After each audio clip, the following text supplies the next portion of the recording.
Hi, my name is Alan Lamont. This is another video in the series with me and Jorg Glisman. And Jorg Glisman has a radio broadcast on the website Grand Design Exposed. It's called Mystery Babylon News Radio with Walt Stickel and the founder of avenueoflight.com. The radio broadcasts are called Jesuits Derooting the Reformation Part 1 to 3. And you will also find on the website the American Revolution, Jesuit connecting to John Adams and Benjamin Franklin, and really the whole history of America, which has been covered up and rewritten. And George goes into that whole history of America. So I really highly recommend that everyone go onto this website. I'll leave the link on the description section of the video. Go and listen to these radio broadcasts, or download the MP3s, audios, and listen to those radio broadcasts. Okay, welcome, Jorg. Yeah, hello, Alan. Yes, I would nice to having me on. That's You fine. know, I would like to begin by talking about some famous quotes of the Jesuits, and then you can come in and talk about, the real history of America. Now, I'd like to begin by making a quotation from John Adams. Now, it's very clear that some of these presidents, even though they expose the Jesuits, they're working for the Jesuits. I'll begin, first of all, by explaining a quotation here from John Adams, born in 1735 to 1826. He was the second president of the United States, and it appears that in exposing the Jesuits that he is, a Protestant, but you have to really dig deeper. Okay, this is a quotation from John Adams, quote, "My history of the Jesuits is not eloquently written, but is supported by unquestionable authorities, and is very particular and very horrible. There, the Jesuit Order's restoration in 1814 by Pope Pius is indeed a step towards darkness, cruelty, despotism, and death. I do not like the appearance of the Jesuits. If ever there was a body of men who merited eternal damnation on earth and in hell, it is the Society of Jesus, Ignatius de Loyola." This is spoken by John Adams, the second president of the United States of America. I could bring many other quotes, but I'm not going to. I'm going to pass it on to Jorg. Jorg, I would like to ask you a question, and if you could follow on from this. I can, yeah. Go Thanks ahead, for having brother. me Go on ahead. again, Alan. Yeah. It's quite an interesting night tonight. People have to know it's 2 a.m. in the morning over here where I'm just doing this, and I love it. And to me, it could go on all night. But okay, I wanna fall in on this John Adams that you just cited. You said that John Adams was the second president of the United States of America, That's right? correct. That's correct. Yeah. He also was the first vice president. Okay. And as we all know, the president is just a puppet on a string, and the vice president has all the power. And well, John Adams was the first vice president, so he must have had quite some power, I guess. There is a quote that I like to read for you that John Adams is appointed to, and that is, quote, "Philosophical reason must override the word of God, where the word of God is in disagreement with the understanding of a natural man," end quote. This has all to do with people who are like Thomas Paine, who is the author of The Age of Reason, who are defending the reason and humanism instead of Christianity. John Adams was connected to Rousseau and Voltaire, who were both anti-Christian. Voltaire states, quote, "It took 12 ignorant fishermen to establish Christianity, and I will show the world how it only takes one Frenchman to destroy it," end quote. When you read sentences like this and know that people like John Adams and George Washington and Thomas Paine and all these so-called founding fathers, all right, are associated with people who are deists, then you cannot uphold the argument that the United States of America was founded by Protestants. No. even though in the beginning it was 99% Protestant and only 1% Catholic. And then overcame the Ark and the Dove in 1633, and within 200 years this 1% turned into almost a 100%. Mm. I mean, something interesting that most people do not know is that the Supreme Court of the United States contains of 9 judges who were all Protestant at that time, but today you have 6 Catholics and 3 Jews, and not one Protestant on the United States Supreme Court. Let's go a little bit into Thomas Jefferson. Thomas Jefferson is the co-writer of the Declaration of Independence. Uh-huh.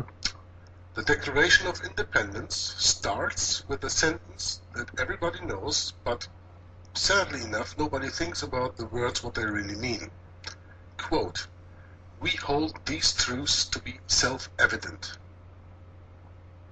That's a very interesting quote, eh? Mm-hmm. And that's how the Declaration of Independence starts. You have to know that we hold these truths to be self-evident. Those are engineered words by the Jesuits, engineered words to specifically reject the biblical idea of revelation or prophecy that comes from heaven as the authority of human government. We hold these truths to be self-evident. This contradicts Colossians 2, verse 8. Quote, "Beware lest any man spoil you through philosophy and vain deceit, after the tradition of men, after the rudiments of the world, and not after Christ." End quote. So there you see already in the first sentence of the Declaration of Independence that the United States of America has not been founded by Protestants, Bible-believing Christians. I can give you endless list more examples. I just want to go back to an accident that happened 2.5 months ago with this Diane Reedy, the House stenographer, who was filmed on C-SPAN saying into the microphone in the Congress of the United States, "God will not be mocked, you cannot serve 2 masters," and the United States of America was founded by Freemasons. I have my questions about that Diane Reedy lady from the beginning.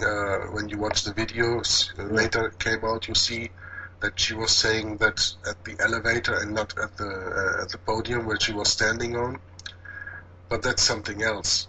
But I mean, the people are giving here some information via C-SPAN. Well, Freemasons founded this country. I thought they were all Christians. Well, when you know a little bit about Freemasonry, you know that Freemasons have to swear an oath in their inauguration, and that is not on the Bible and not on Jesus.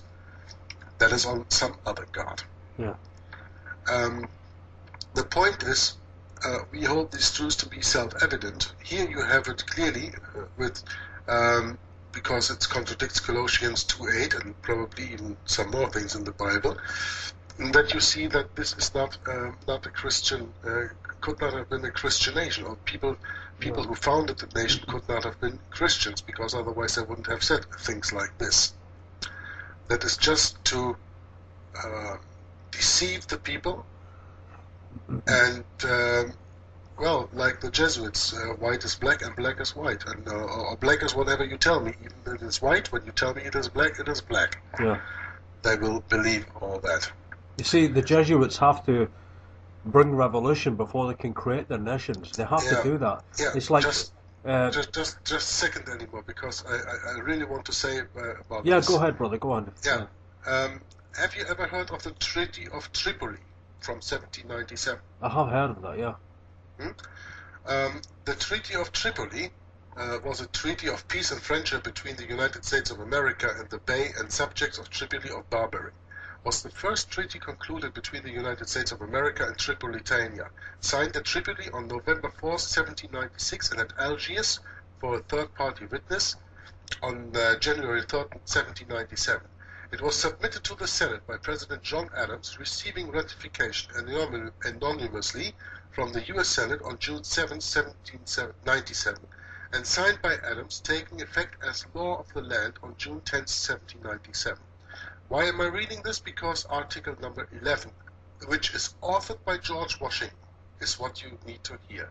Quote, as the government of the United States of America is not, in any sense, founded on the Christian religion, as it has in itself no character of enmity against the laws, religion, or tranquility of Mussulmen, and as the said states never entered into any war or act of hostility against the Mahometan or Mohammedan nation, it is declared by the parties that no pretext arising from religious opinions shall ever produce an interruption of the harmony existing between the two countries. End quote. I will put the link from the Wikipedia page, Treaty of Tripoli, where you can read that for yourself at the end of the video. As the government of the United States of America is not in any sense founded on the Christian religion, how much more proof do you need that not Protestants, not Christians, founded that country?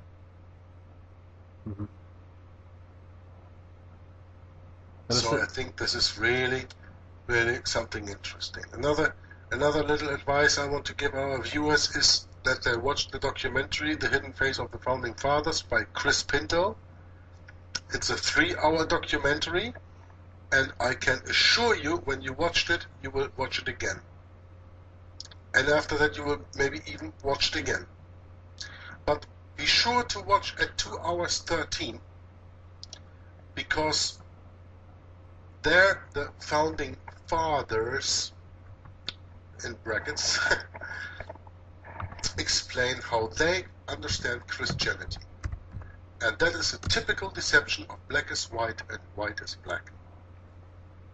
2 hours 13 into the documentary, which is 3 hours, you know. By the way, that quotation that you did on the Jesuits from John Adams, I don't know if you know that, but that is on a letter that he wrote to Thomas Jefferson May 5th in 1816. Yeah. So I find this all quite interesting that we have covered today. That was a lot on the Jesuits, that was a lot on the Third Reich, that was a lot on the Second German Reich, that a lot of people do not know. But maybe when you've listened very carefully and you understood that the Germans made the French sign the peace treaty in 1871 in the castle of Versailles at the Hall of Mirrors, then you will also understand why the Germans were humiliated at the end of World War I and why the law that forbade Jesuits in the country of Germany was abolished in 1917. Funny enough, in the same year the Americans entered the war after the false flag of sinking the Lusitania, which is not the first false flag, because there was also the sinking of the Maine in the American-Spanish War. That is to be called the first false flag. And after that, okay, you had Pearl Harbor, which was a false flag, and then you had the Gulf of Tonkin, that was a false flag, and then you had the didn't take place, Operation Northwoods. It didn't take place, and then you had 9/11. And since 9/11, World War III started. So, really, get in your seats, buckle up, because it's going to be a long ride. World War III is already on for 12 years, and most people haven't even understood that it is. Yeah. So, I want to thank you all for your following, and I hope you enjoyed it as much as I did making it, together with Ellen. Thank you, good night, and bye-bye, and God bless. Yes, and watch the videos that have been posted, and go to the radio broadcasts on the website, links on the description section of the video, on the Jesuits derooting the Reformation. Thank you very much for listening to the video. God bless you.